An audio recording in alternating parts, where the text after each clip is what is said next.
Bem-vindos a mais um podcast da LESP. Hoje a gente recebe o secretário de Ciência, Tecnologia e Inovação, Vahan Agopian. Ele que é mestre aqui pela USP, engenheiro civil e doutor pela London King's College. Inclusive foi reitor também da USP e agora então chefia a pasta de Ciência, Tecnologia e Inovação aqui do governo do estado de São Paulo. Secretário, obrigada por participar aqui da nossa entrevista. Nani, eu que agradeço a sua oportunidade, porque é sempre bom conversar um pouquinho sobre ciência e tecnologia para que o grande público entenda melhor e consiga compreender a função da ciência, tecnologia e inovação dentro da sociedade. Bom, até secretário... Quero também cumprimentar também as pessoas que estão nos acompanhando nessa conversa.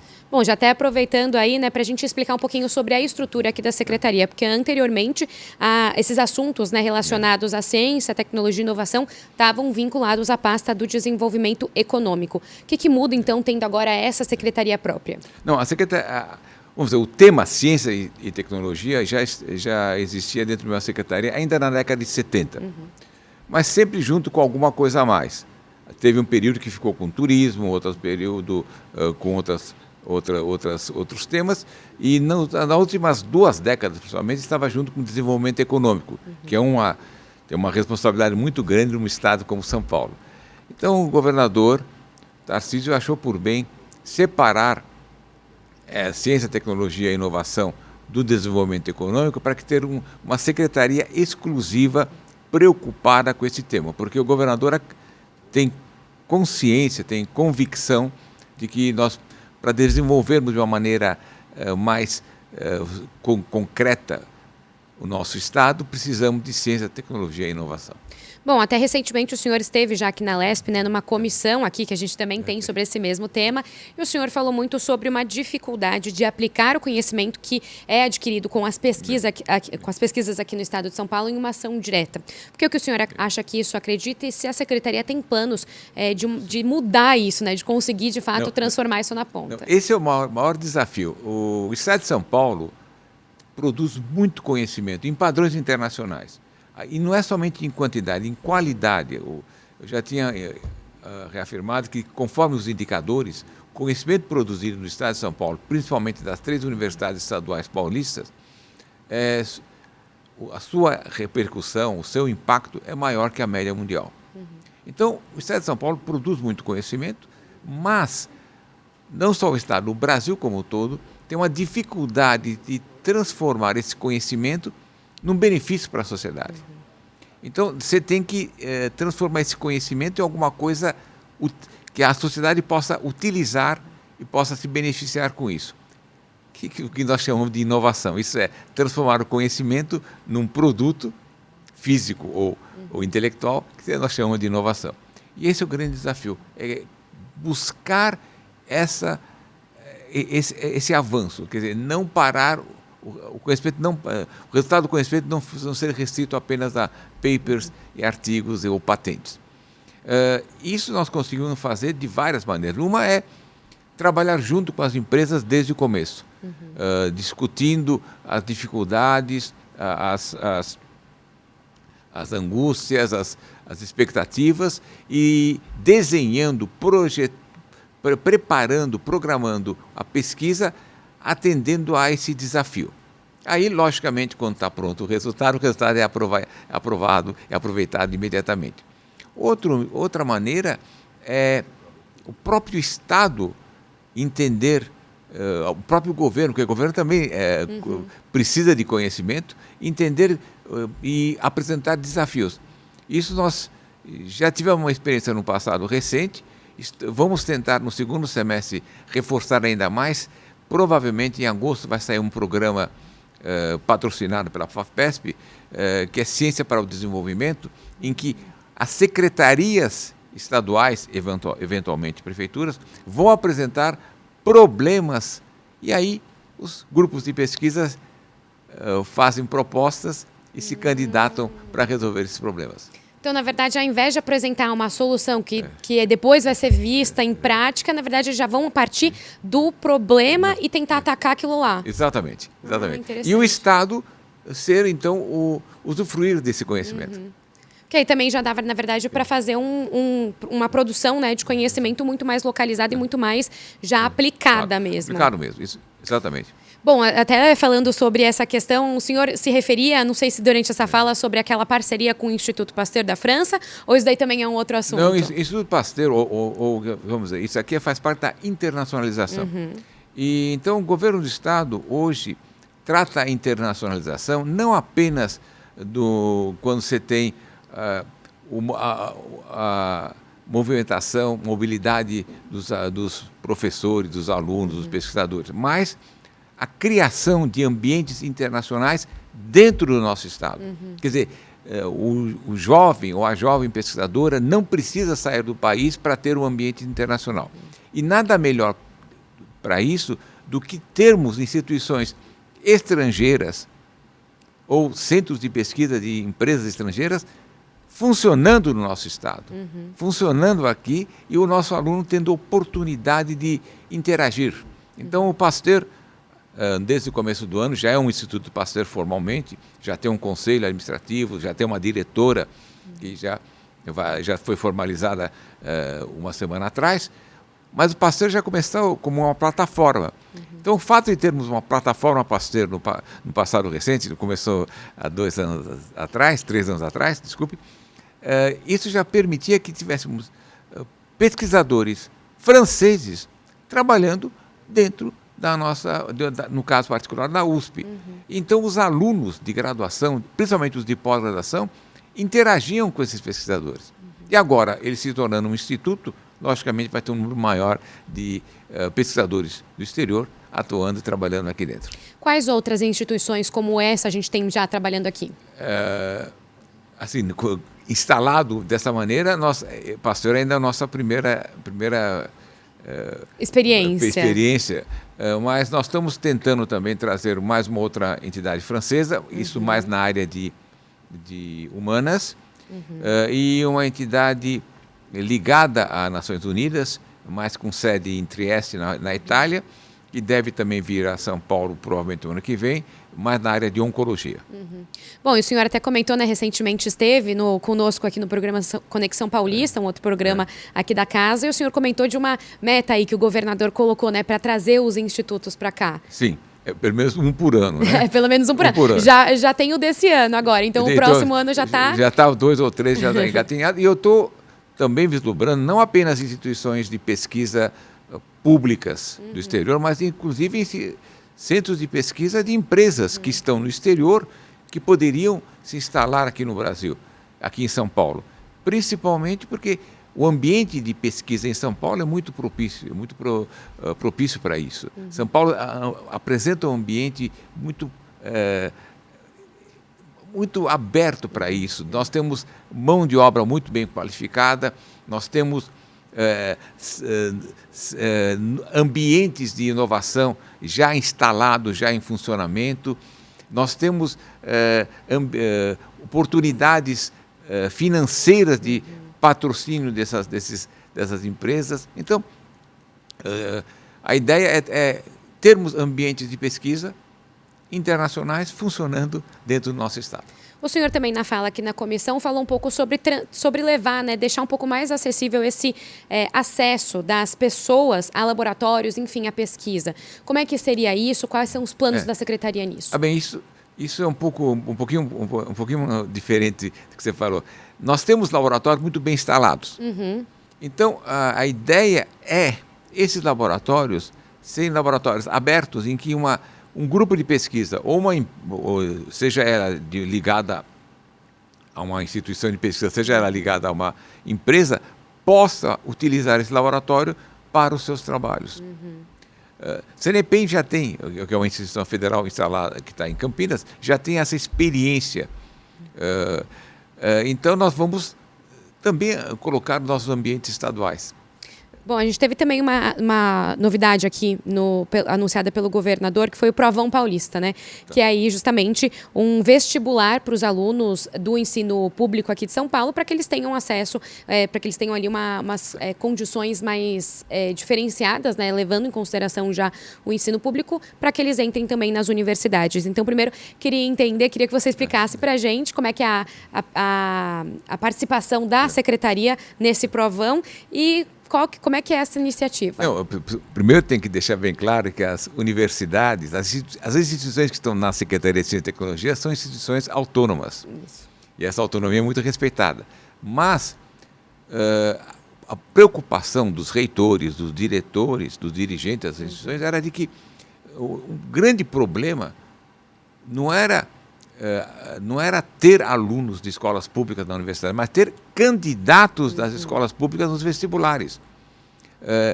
Pelas estatísticas que o CRUESP levantou, o ano passado, apenas 18% dos alunos que se formaram no ensino médio do estado de São Paulo, das escolas estaduais paulistas, se inscreveram nos vestibulares das universidades públicas. Apenas 18%, quer dizer, 82% dos alunos, por algum motivo, nem se inscreveu no vestibular, sabendo que o vestibular, para quem tem necessidades, é gratuito. Quer dizer, você não paga nem a taxa do vestibular. Como é que a gente faz para atrair esses 82%? As universidades tentaram atividades, vou citar o caso da USP, faz uma competição, usando a própria FUVEST para fazer exame, para tentar desmistificar o vestibular. Mas mesmo assim, o ano passado, quer dizer, o vestibular que foi feito esse ano, a segunda fase foi feita nesse ano, teve só 18% dos alunos que se formaram. Então, uma maneira de garantir isso é esse provão. Esse provão ele vai fazer a prova no seu colégio, na sua instituição de ensino. E a prova não é uma prova de um dia só, em que ele esteja com dor de cabeça, tal, não vai bem. A prova é no fim do primeiro ano, tema do primeiro ano. No fim do segundo ano, tema do segundo ano. No fim do terceiro ano, o tema do terceiro ano. Então ele vai ter uma nota, uma média dos 3 anos. Logicamente, esse ano, vai começar já esse ano os alunos do terceiro ano vão ter somente uma nota, que é a nota do terceiro ano, mas realizado lá dentro do seu colégio. Isso não impede que eles também se inscrevam no vestibular normal. Mas e as instituições reservaram 10%, 15% de vagas, a Univesp abriu um número maior de vagas e a própria Paula Souza, nas FATECs, Faculdade de Tecnologia, também ofereceu um número grande de vagas. Então, vamos ver se nós conseguimos estimular os alunos a fazerem vestibular. E isso também não é eu falei no dia da assinatura, isso é um jogo de ganha-ganha. As universidades, a Paula Souza e o Univesp também ganham, porque esses jovens são jovens talentosos que apenas não têm oportunidade de estudar em um colégio que o prepare bem para o vestibular. É só isso. Mas são jovens talentosos. Então nós vamos conseguir atrair esses jovens talentosos para atuarem dentro das nossas instituições universitárias. E só para dizer que isso também não é achismo, particularmente, desculpa, eu estou usando exemplos muito da USP, mas é que acompanho. Mas tudo bem, que o senhor tem essa experiência grande lá, né? Então, uma colega minha, Marta Rett, fez uma pesquisa em que, no caso, ainda não tínhamos o provão, os alunos que entravam em cota. O que ela fez? Ela sorteou, acho que 80 ou 90 alunos, sorteou para não dizer que estava escolhendo os melhores, sorteou e conseguiu uma bolsa de estudos para esses alunos. Por que bolsa de estudo? A universidade de graça. Precisamos de bolsa de estudo porque esses jovens, essas jovens, muitas vezes sempre precisam trabalhar para ajudar a família. E algumas vezes eles são arrimo de família. Então, se nós não dermos oportunidades, eles vão ter que trabalhar. Então, o acordo dela foi, olha, você estuda, nós vamos te dar a bolsa, você estuda tempo integral. Esses jovens, em 2 semestres, já estavam tranquilamente inseridos. E depois de 3, 4 semestres já estavam no quartil superior. Portanto, são jovens talentosos que precisam de oportunidade. Isso é muito bom para a sociedade, isso é muito bom para as universidades, isso é muito bom para aqueles jovens, porque eles vão servir de modelo para os demais jovens que têm essas mesmas dificuldades, no caso, mais financeiras. Bom, o senhor mencionou também a FAPESP, né? Recentemente, ainda já nessa gestão do Tarcísio, teve um reajuste no valor das bolsas aqui no país de 6,7%. Aí, dando uma olhada ali na tabela, só para a gente ter um exemplo aqui, porque tem valores diferenciados, mas uma bolsa para mestrado passou a ser né, de R$ 2.507,10, que é um valor aí acima do salário mínimo. Mas ainda um baixo custo, levando em consideração aqui uma capital paulista, por exemplo. O que eu queria entender com o senhor, esse valor, vocês têm visto, de fato, uma atração dos jovens ainda para inserir nessa vida acadêmica, não inserir, né, mas para seguir aí com essas pesquisas de mestrado? Uma pergunta muito complexa. Deixa eu tentar dividir essa pergunta. Primeiro, em questão de valores, sim, as bolsas da FAPESP são superiores às outras bolsas brasileiras. Geralmente são superiores, poucas instituições, às vezes instituições muito pequenas costumam dar alguma bolsa eventualmente maior, mas pegando as instituições federais, CAP, CNPq, essas bolsas são realmente consideráveis. E são bolsas, não é salário, então realmente um profissional pode ganhar mais do que isso. Mas são bolsas de estudo, então internacionalmente falando, $500 é um valor internacionalmente aceitável. Mas você citou, morar em São Paulo é um problema muito sério. São Paulo é uma cidade muito cara.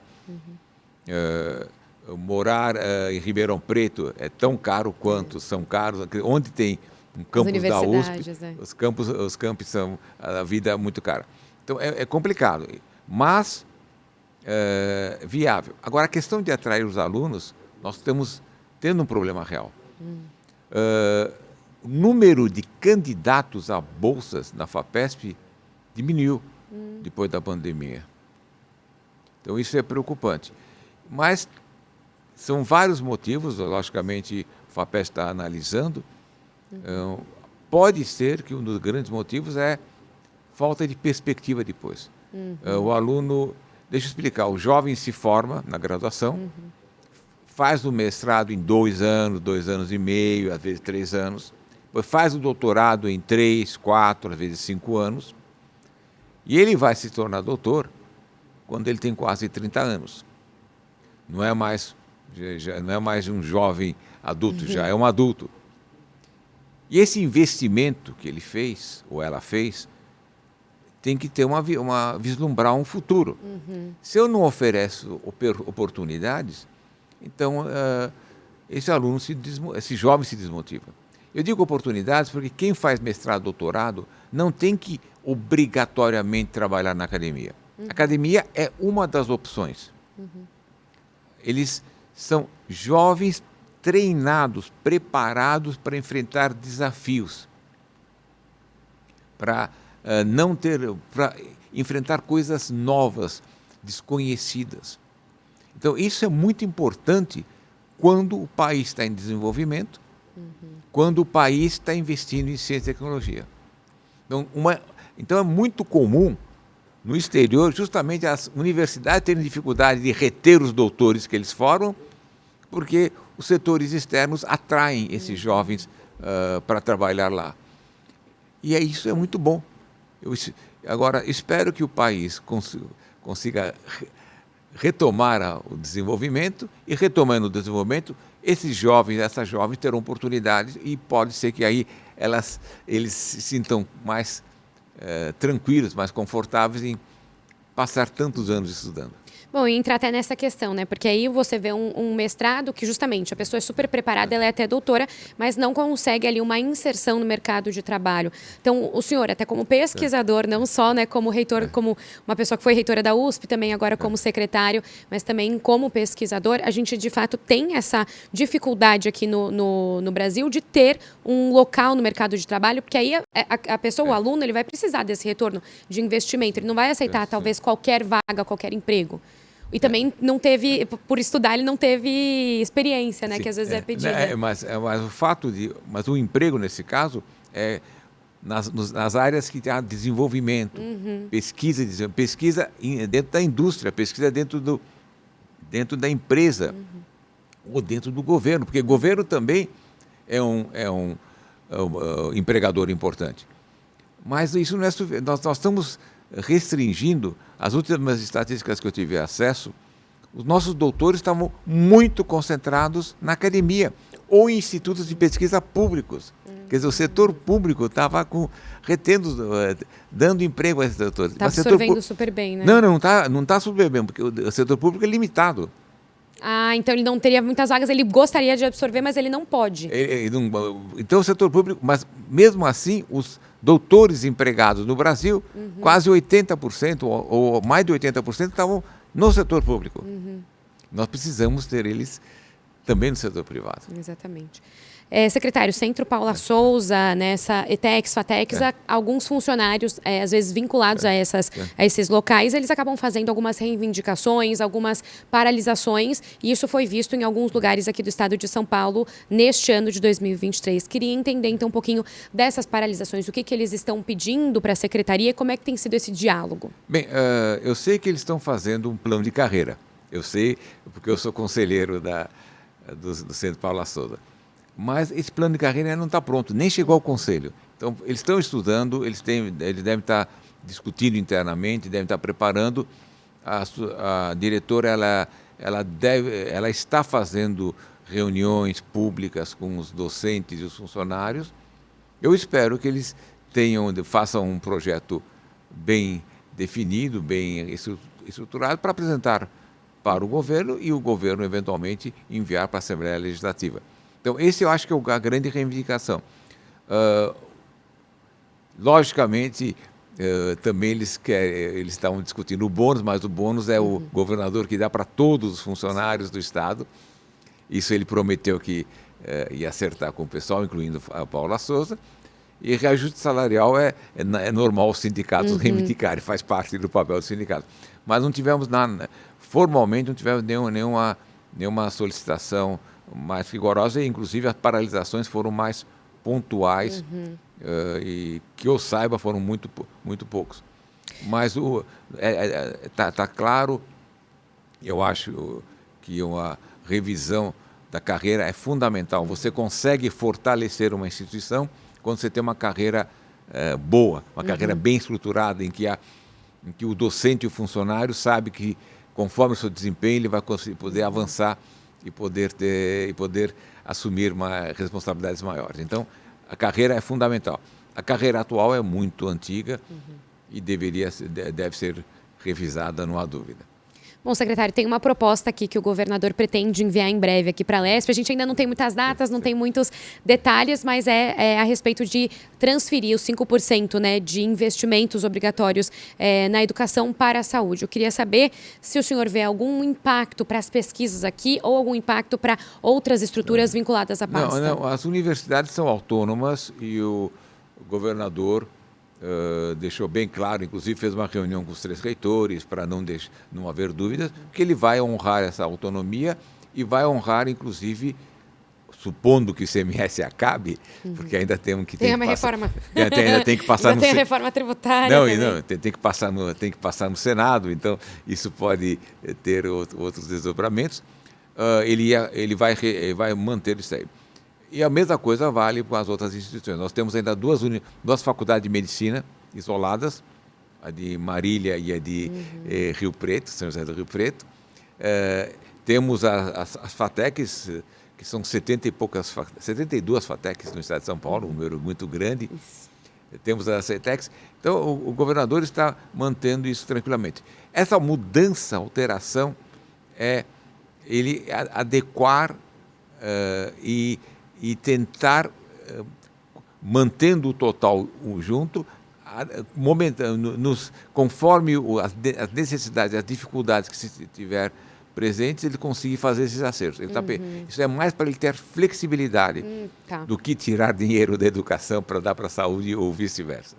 Bom, secretário, é uma questão ainda para a gente fechar esse bloco de educação que não tem ainda tanta relação com ciência propriamente dita, mas é a respeito de representatividade, né, nas universidades. O senhor reforçou bastante essa questão de serem universidades independentes, mas tem também algum diálogo, até o senhor como uma pessoa que foi reitora da USP, para aumentar a representatividade de negros no corpo docente dessas universidades estaduais? Primeiro, educação tem muito a ver com pesquisa. Isso, Então, sim, com certeza. Então, o princípio que nós estamos defendendo é oferecer o ensino num ambiente de pesquisa. Então, essa é o mote. Oferecemos o ensino num ambiente de pesquisa. O aluno, às vezes, nem percebe. Eu, como aluno, não percebi. Eu percebi quando eu me formei, quando eu estava, inclusive, no exterior, eu percebi que eu tinha tido uma formação num ambiente de pesquisa. Quer dizer, as coisas novas, os meus professores tinham me passado, e eu como aluno, eu não sabia que aquilo era uma inovação, uma discussão. E aí eu, como profissional, eu senti isso. Mas como aluno, às vezes, você nem percebe que você está num ambiente de pesquisa. Agora, a questão de inserção, de inclusão de pessoas de grupos minoritários, isso é uma preocupação que se tem dentro do Estado, se tem uma preocupação dentro das universidades. E, como você falou, elas são autônomas. E algumas universidades já tomaram algumas medidas para tentar estimular e incentivar essa inclusão. E vamos ver os resultados que vão ser obtidos. São muito recentes, são do ano passado, desse ano, decisões muito recentes, que vamos ver se vão ter consequências boas. Eu estou falando isso porque no passado, nas universidades estaduais paulistas, nós tentamos a inclusão através de bônus. E verificamos, depois de 5 anos, que o bônus não estava adiantando muito. Deu certo. E agora chega, quer dizer, a conclusão era, de fato, os alunos de escolas públicas nem se candidatavam no vestibular. Então era difícil conseguir atrair. Agora vamos ver se, com o provão, essa inclusão vai ser feita. Bom, secretário, agora mudando para um assunto de agronegócio, né? Tá. Que quando a gente fala de inovação e tecnologia, também tem uma relação muito grande com o agronegócio. A gente tem ainda uma dificuldade muito grande que o agro coloca hoje em dia aqui no estado de São Paulo, que é a questão da conectividade. Então, como que atuar nesse problema? A gente tem pesquisas, tem novas tecnologias aqui no estado que conseguem ajudar na questão da conectividade no campo? Bem, o agro brasileiro é bastante representativo, muito forte internacionalmente, porque, apesar de nós exportarmos commodities, são commodities com alta tecnologia. Então, nós desenvolvemos no Brasil, nas últimas décadas, muita tecnologia, muito conhecimento, muitas ideias novas, muita evolução e muita inovação. Então, o agro é um exemplo que eu dou de uma coisa que é commodity, não deixa de ser commodity, é grão, o preço internacional fica flutuando, mas nós somos muito competitivos, porque tem muita pesquisa científica.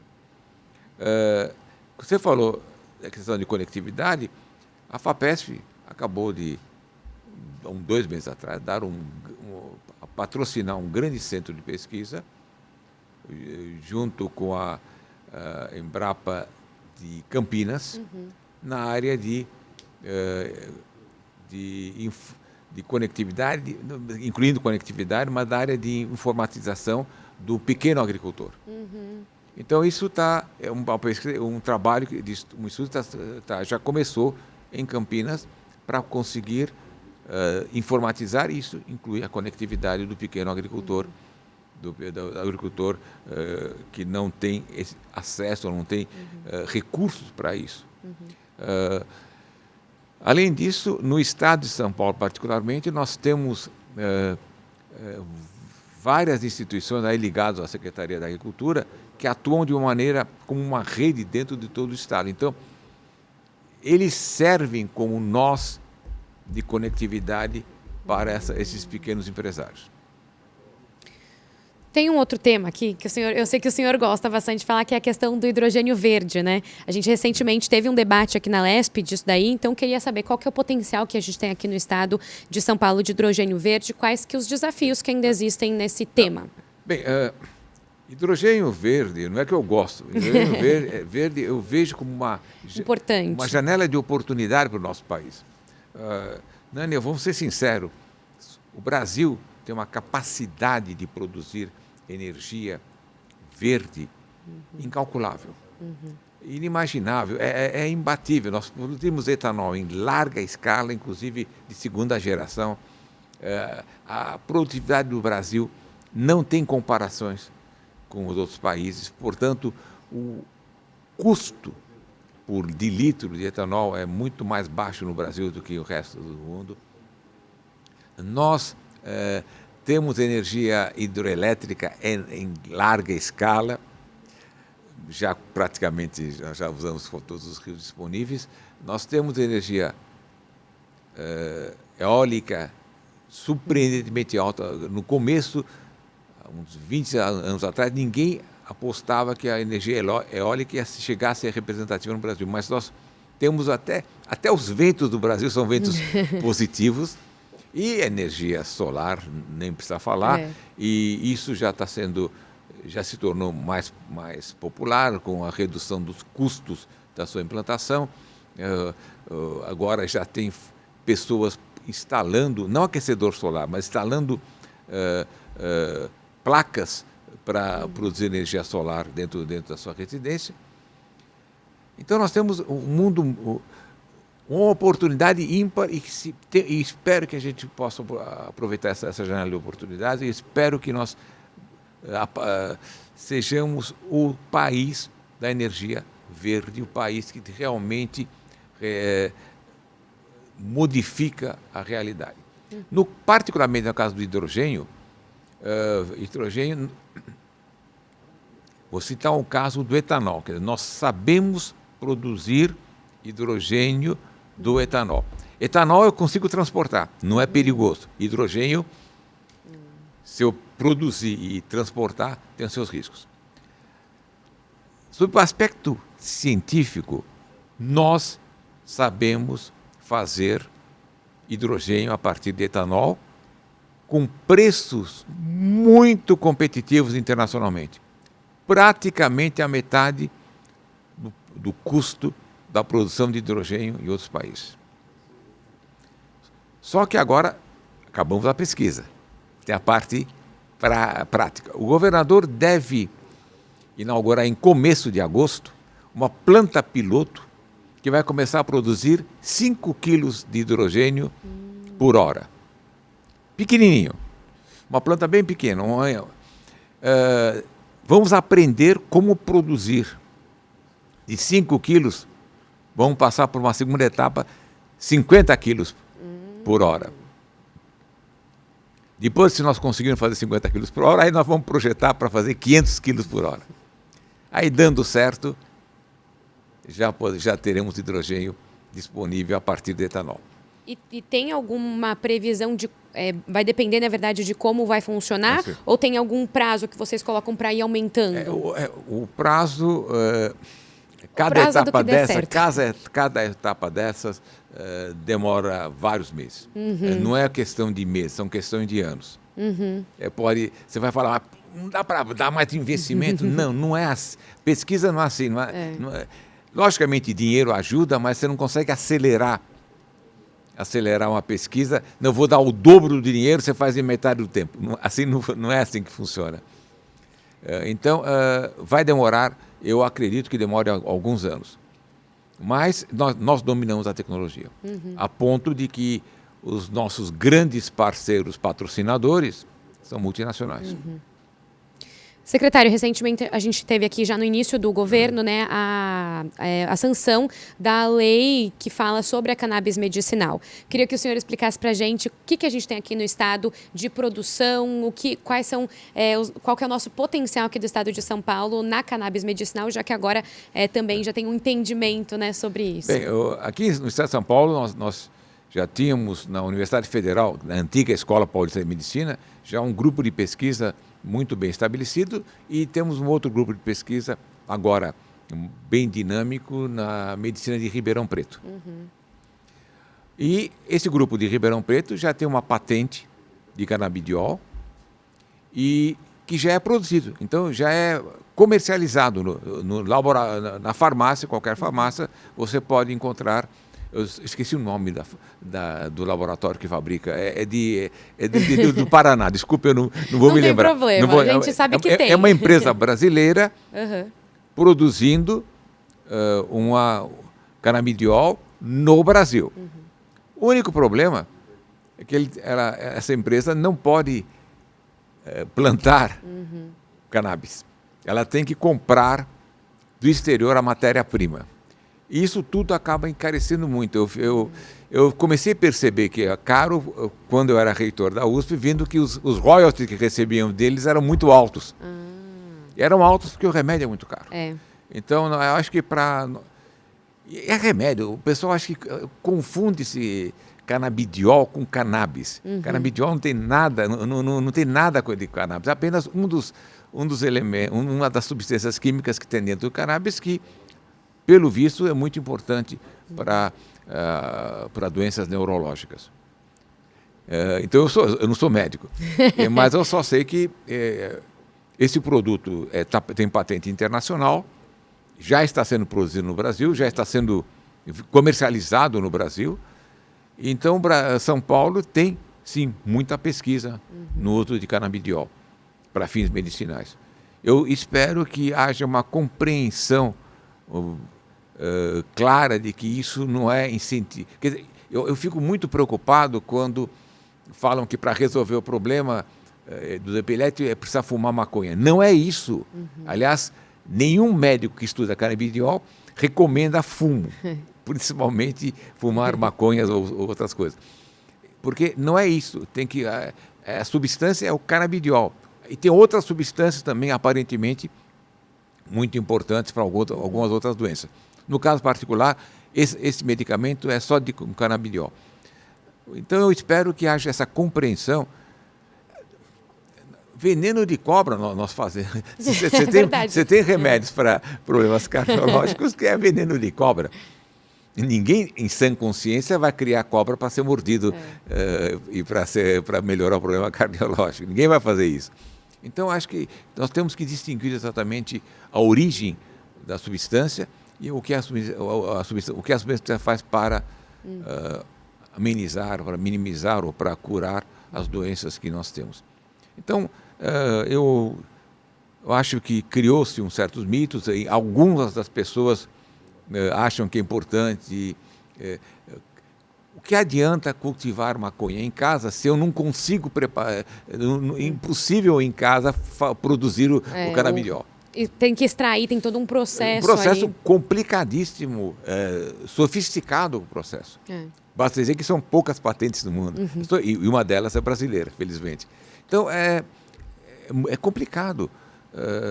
Nani, é um produto químico é um remédio que tem que ser tratado como remédio. Tem todos os cuidados como remédio. Inclusive de questão de pureza, de não ter contaminação, isso tudo. Então, eu espero que haja uma conscientização melhor da sociedade para não haver confusão e, com isso, minimizar o sofrimento de uma parcela importante da população. Eu não tinha noção de quantos patrícios nossos precisam desse tipo de remédio para as suas doenças. Bom, a gente até conversando aqui com o deputado Caio França, que foi quem foi o autor da lei, até o próprio Tarcísio deixou isso muito claro, como essa questão, né, do canabidiol, da cannabis medicinal, ela ainda é cercada de muito tabu. No final das contas, acho que o senhor que tem essa larga experiência em ciência, a ciência, não digo aqui no Brasil, mas no mundo, ela ainda é cercada por alguns tabus que as pessoas, por algum motivo, colocam, como esse mesmo da cannabis? Lógico, há muito preconceito contra as ciências. Você vê a questão das vacinas internacionalmente. Você tem grupos anti-vacinas que não é problema ideológico, não é problema de de pensamento mesmo. Então, não é somente a direita ou a esquerda que é contra a vacina. São grupos que têm atuação bastante forte. Nós temos países desenvolvidos com cobertura vacinal muito baixa. O Japão, por exemplo. Então, nós temos que divulgar a ciência melhor e mostrar, demonstrar que a ciência, o conhecimento científico é fundamental para a gente entender o que está acontecendo. Eu cito, quer dizer, eu tenho amigos meus que estão vivos graças aos médicos e eles acham que os médicos que salvaram a vida deles são os mesmos bandidos que querem que eles tomem vacina para pegar doenças, outras doenças. Quer dizer, é complicado, é complicado. Será que tem saída nisso, tem, secretário? É a difusão do conhecimento científico de uma maneira correta. Isso é fundamental. A difusão é fundamental. Secretário, também falando sobre ações aqui do governo no início do ano, né? A gente teve também a inauguração do Centro de Pesquisas em Engenharia para a Mobilidade Aérea do Futuro no ITA, aqui no Instituto Tecnológico de Aeronáutica. Tinha esquecido a última palavra. Então, quero entender como é que esse centro deve contribuir aqui com o Estado. Não, a FAPESP já há alguns anos, há vários anos, patrocina pesquisas de grande fôlego. Eles chamam de Centro de Pesquisa e Inovação. CEPIDs. Aí, como eu lhe expliquei, o grande problema nosso é chegar até o produto que a população possa usar. A FAPESP começou a trabalhar nesses CEPIDs com empresas. Com empresa apoiando. E com isso, o dinheiro público de pesquisa foi duplicado, pelo menos duplicado. Em alguns casos, triplicado, quadruplicado. A empresa põe, a FAPESP põe 1, a empresa põe 3. Então, esse centro de pesquisa em engenharia aeronáutica é um desses grandes projetos de longa duração, de 5, 10 anos de duração, tentando imaginar, no caso particular, a aeronáutica do futuro, a aviação do futuro. Falando desde o avião autônomo, me ensinaram que é mais fácil avião autônomo do que carro, porque avião autônomo está voando. No ar não tem pedestres. Aqui no solo nós temos pedestres, então o automóvel autônomo não sabe o que o pedestre vai fazer de repente. É porque é a ação humana, né? Que ele não consegue prever, a máquina não consegue prever. Então no ar não tem problema, são só máquinas. Mas tudo bem, até conforto dos passageiros, a questão de novo, de combustíveis mais econômicos e assim por diante. Então é um centro de pesquisa de muito fôlego. E o ITA, obviamente, que é de onde nasceu a nossa indústria aeronáutica moderna, é um centro adequado. A Embraer é outro exemplo de que, com ciência, tecnologia e inovação, ela se torna competitiva. Eu lembro que o Osiris Silva, uma vez, isso há 30 anos atrás, eu perguntei o segredo da Embraer, ele falou, ciência. E naquela época, no fim do século passado, a Embraer tinha a capacidade de produzir o avião mais leve por passageiro. E era então muito competitivo. Aí, logicamente, as concorrentes começaram a investir em materiais leves, resistentes. Os aviões tornaram-se mais leves. Agora, hoje, a Embraer também domina a tecnologia. Quer dizer, ela hoje é a terceira maior empresa de produção de aviões porque ela tem muitas novidades. Eu perguntei justamente para o reitor do ITA quais são as novidades da Embraer no momento, aí ele citou uma lista. Então é onde você se torna competitivo internacionalmente quando você oferece um produto com muito conhecimento embutido. Agora, secretário, a gente já chega em 8 meses, né? Quase cerca de 8 meses aí de governo. 7 meses. 7 meses. Mas vamos colocar cerca de... Dá para dar uma arredondada. Eu sei que o senhor é pesquisador, gosta de certinho aqui. Quase 7 meses. Mas vamos lá, nesse tempo, eu queria que o senhor fizesse um balanço das atividades da pasta, o que já foi possível fazer de trabalho aí nesse período. Bem, acho que o grande desafio da pasta era realmente buscar aplicar o conhecimento. E o segundo ponto é buscar a sinergia, quer dizer, as entidades trabalhando conjuntas. Portanto, é uma pasta de articulação.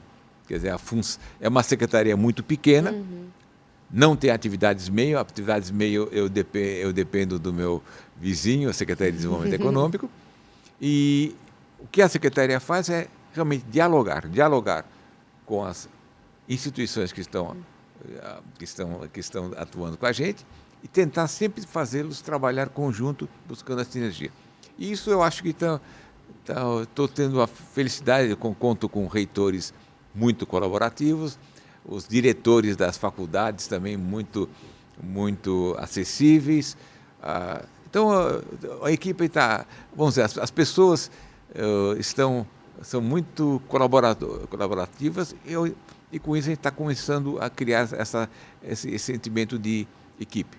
Nós somos as entidades do governo do Estado de São Paulo trabalhando para o bem da sociedade paulista. E os objetivos para o ano que vem? Eu sei que a gente já estamos antecipando aqui um pouquinho. Não, os objetivos continuam sendo esses, continuam sendo fortalecendo a ideia da inovação. Então, nós vamos fazer agora em setembro, vamos ter uma reunião com todo o nosso sistema de inovação que existe no Estado, os parques tecnológicos, incubadoras, ambientes de inovação, e tentar junto ver o que está faltando, como que o Estado pode participar. Então, eu estou achando que o que o Estado pode fazer é aumentar as facilities, que eles chamam de...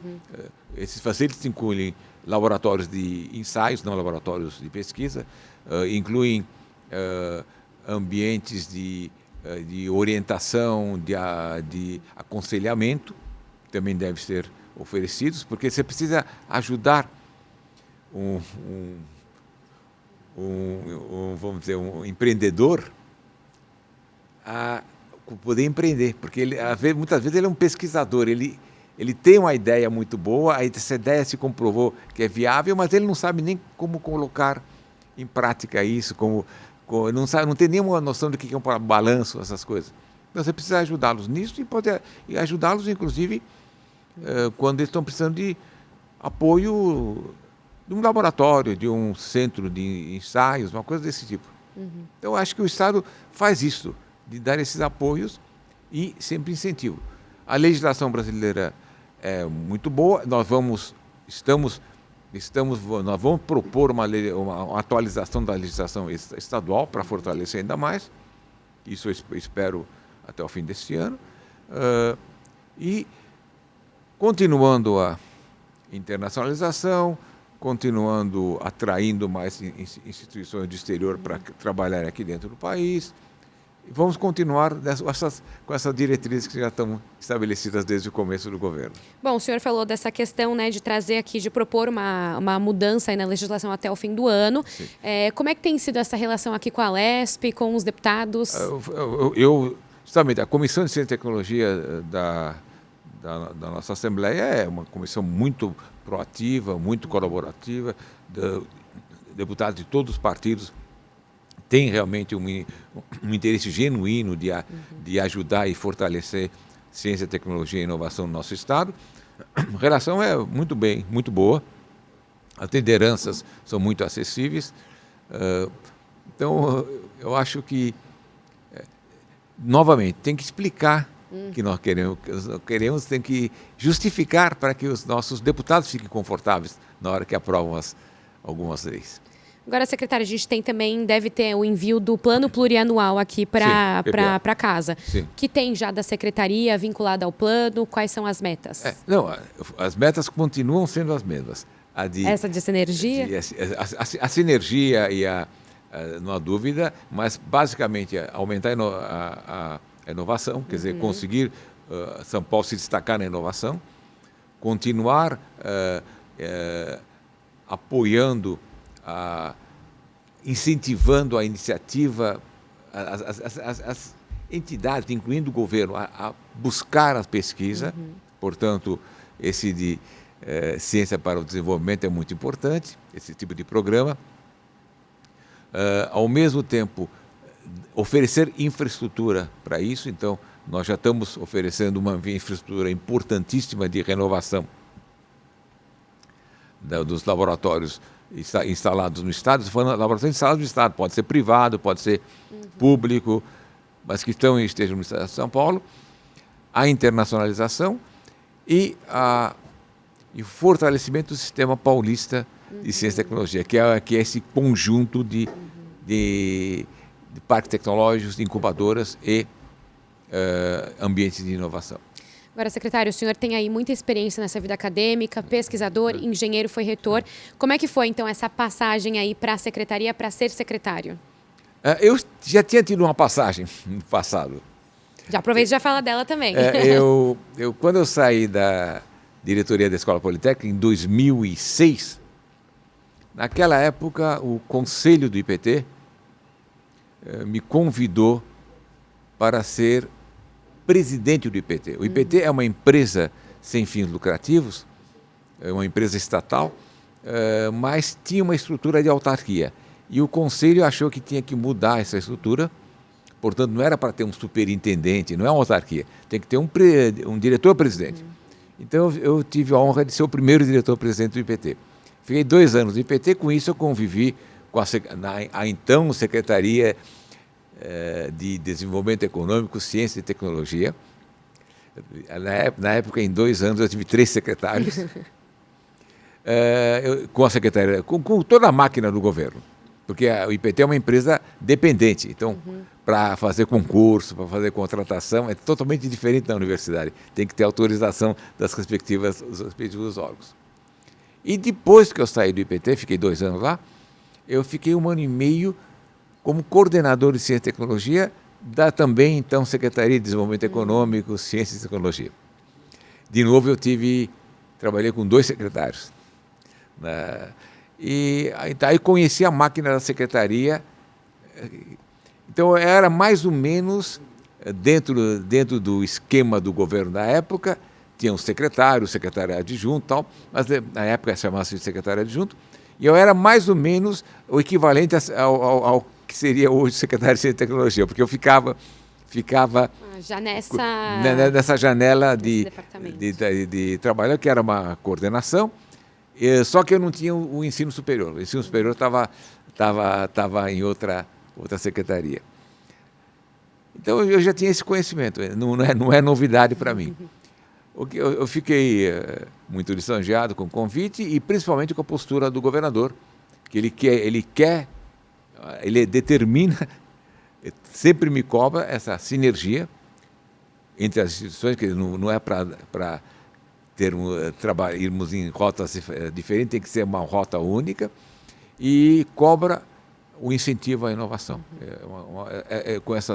com essa importância. Então, é uma experiência que eu já tinha um certo conhecimento. O senhor falou aí, a partir de sair, né, da reitoria. Da diretoria. Diretoria da Escola Politécnica. Então, como é que foi antes disso? Como é que o senhor chegou nesse...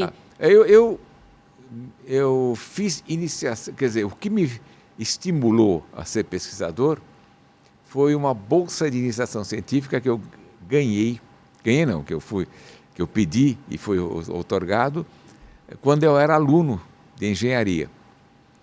E eu tive a oportunidade de trabalhar 1 ano e meio na pesquisa, uma pesquisa na época, uma coisa desconhecida no Brasil, que eram ensaios não destrutivos de concreto, e eu achei fantástico isso. E era um período complicado. Eu lembro que a USP não tinha laboratório, eu usava o laboratório de uma empresa particular. Era complicado, a USP não tinha essa infraestrutura que tem hoje.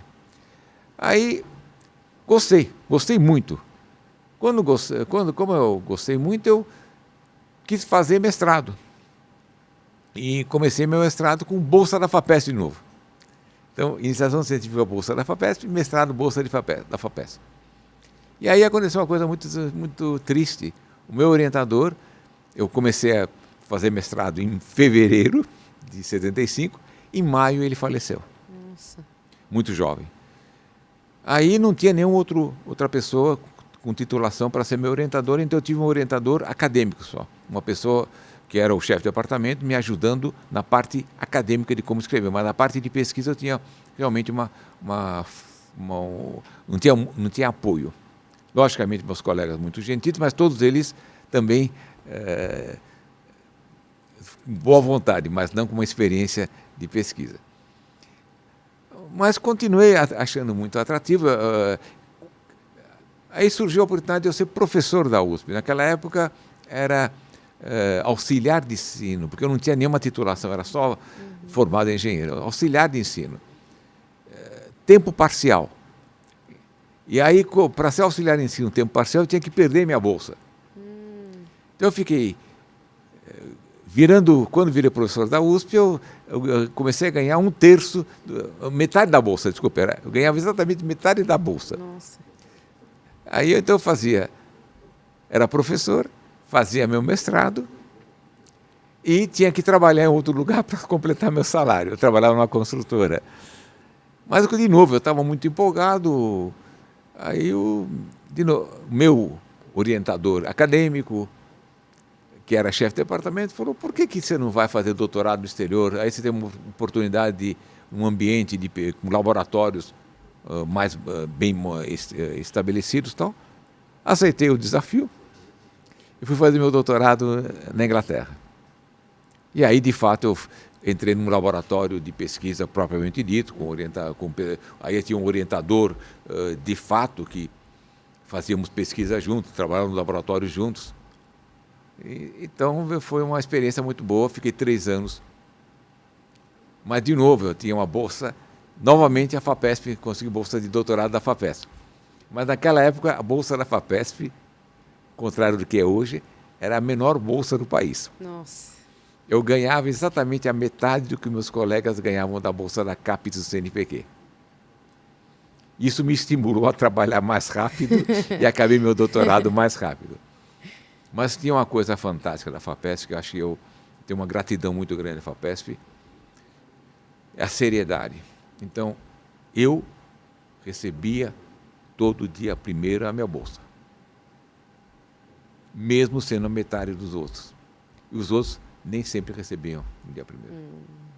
Então, imagina um jovem estudando no exterior, não recebe a bolsa. A situação que ele fica. Foi uma vida dura, se eu for pensar claramente. Fiquei 3 anos e pouco na Inglaterra, morando num quarto, dentro de uma casa, alugando um quarto só, dividindo banheiro e cozinha. E era uma vida de estudante dura, para alguém que já tinha trabalhado em empresas e tal. Então, mas foi uma experiência muito rica. Sob o ponto de vista acadêmico, sim, que realmente eu realmente fiz pesquisa pesada da minha área, que é materiais de construção, e eu tive a oportunidade também de ter uma vida cultural diferente. É outra atmosfera, quer dizer, fim de semana aqui nós vamos para o litoral norte, né? Lá você podia ir para a França, para a Bélgica, como estudante de ônibus, ou de trem, Mas foi uma coisa que eu não me arrependi. Para mim, e por isso que eu quero que todos os estudantes tenham essa oportunidade de passar pelo menos 6 meses estudando no exterior. Acho que isso é fundamental para a formação, abre bem a sua mente. E na área de pesquisa, não há dúvida, você não fica bitolado numa pesquisa que você faz aqui. Você vê um outro mundo, outra realidade. Bom, secretário, aqui as minhas perguntas a gente já finalizou todas. Eu queria saber se o senhor tem mais alguma colocação que gostaria de deixar aí, algum recado, alguma coisa assim, algum ponto que eu não abordei com o senhor. Eu acho que, primeiro, falar para os jovens que o país pode estar tendo crises econômicas, sob o ponto de vista profissional não ser muito atrativo, mas a carreira quem faz somos nós mesmos. Então, nós não podemos, por causa de momentos não muito felizes do nosso país, abandonar o nosso objetivo maior, que é de se preparar para sermos profissionais competentes e competitivos internacionalmente. Então, a minha recomendação é: não deixem de estudar. Não deixem de estudar sempre. Até hoje eu continuo estudando. Então, não se pode parar de estudar, não se pode... Essa formação, esse tipo de recurso humano é imprescindível para o desenvolvimento do país. Somente essas pessoas bem preparadas podem enfrentar desafios e podem criar novas oportunidades para os outros brasileiros. Então, minha recomendação é, meus jovens, como disse o governador, ciência, tecnologia e inovação é imprescindível para o desenvolvimento robusto do nosso Estado. E o estudo, preparação é imprescindível para poder oferecer ciência, tecnologia e inovação para o nosso país. Bom, secretário, muito obrigada aqui pela participação no podcast da LESP. Foi muito boa essa conversa. Eu que agradeço essa oportunidade, estou sempre à disposição e espero que as pessoas que nos acompanharam que tiveram a paciência de acompanhar isso, tenham aproveitado alguma coisa. Obrigado. É isso. Bom, esse foi então mais um podcast da LESP. A gente recebeu aqui o secretário de Ciência, Tecnologia e Inovação, Vahan Agopian. Até o próximo.